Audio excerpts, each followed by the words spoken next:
আমি আপনাদের সাথে শেয়ার করছি শাপলা ফুলের বড়া। তাহলে চলুন রেসিপির ভিডিওটা শুরু করা যাক।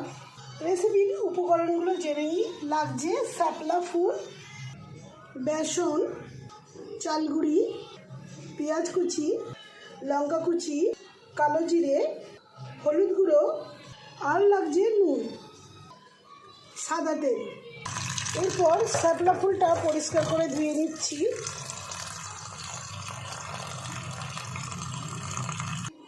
ফুলটা একটি পাত্রের মধ্যে ঢেলে নিচ্ছি।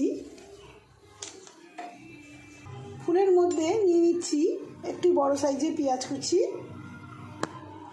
কাঁচা লঙ্কা কুচি, যে যেরকম ঝাল খাবে সেরকম নিয়ে নেবেন। আর নিচ্ছি কালো জিরে, নিচ্ছি পরিমাণ মতন বেসন, নিচ্ছি পরিমাণ মতন চালগুড়ি, সামান্য একটু হলুদ গুঁড়ো, আর নিচ্ছি স্বাদ মতো নুন। এরপর ভালো করে উপকরণগুলো মিশিয়ে নিচ্ছি। এরপর অল্প একটু জল দিয়ে হাতে করে মেখে নিতে হবে বড়া ভাজার জন্য। একটু এইভাবে মেখে নিলে ফুলটা নরম হয়ে যাবে।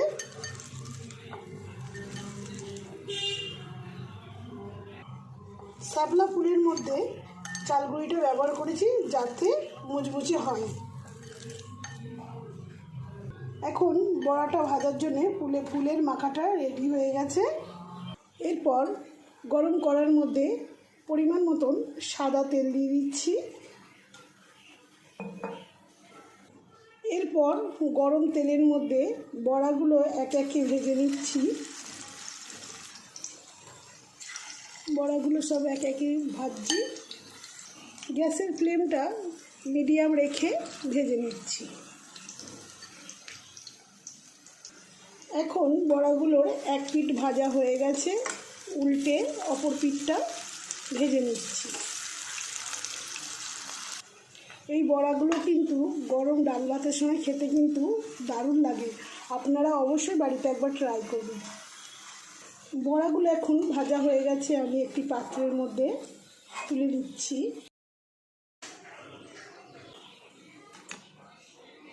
বড়াগুলো এখন তৈরি হয়ে গেছে, তোমরা দেখে বুঝতেই পারছো কতটা মুচমুচে হয়েছে।